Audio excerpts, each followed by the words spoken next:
There are no really negative events out there. There's just events. If you choose to see the negative event as a negative event, that becomes a negative event for you. I learned a long time ago that if I ask a new set of questions and ask, what are the opportunities that are sitting here? What are the gifts that are coming out of it? What can I do with this? How is this helping me? How is whatever's happening at this moment helping me fulfill what's most important in my life? Quality of your life is based on quality questions you ask. If you ask quality questions, you get quality outcomes. So if you ask, how is whatever's happening on the way, not in the way, how's it helping you fulfill what's meaningful to you? You transform this so-called negative event into something that's not. And it never was.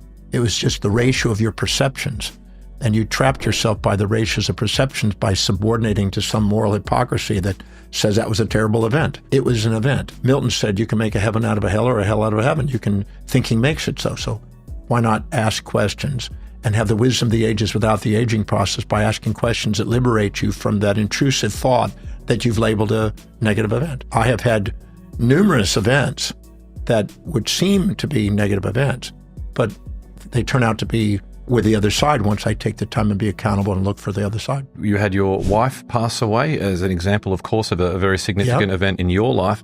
For someone who has experienced the loss of a loved one or endured extreme trauma, something to them that would be a very traumatic activity, do you process those negative emotions or do they not exist for you in the realm of what you're talking about here? When she passed away, I already have developed a methodology that was useful that I've taken 5,000 people through the process on. So I just followed the process that I'd learned. We only grieve the loss of things we get attached to, infatuated with, that get dopamine and oxytocin and enkephalons in the brain. When you ask, what are you grieving the loss of? No one says, well, I'm grieving the loss of their screaming matches or their aggression or their dirty clothes or their hair in the sink. If you look very carefully, and I've done this for 40-something years, you'll find that there's always the things that you admired that you got in enkephalons over that you now grieve the loss of. You only grieve the loss of things that you seek.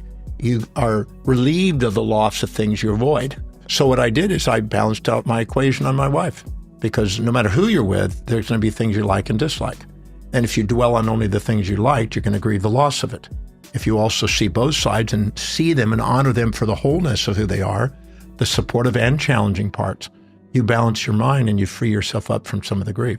So I just followed the process that I've been taking people through for all these years, and it works, and I've been blessed to do that, move through it. And then you honor somebody, because if not, you've made a fantasy of who they are instead of honoring the wholeness of who they are.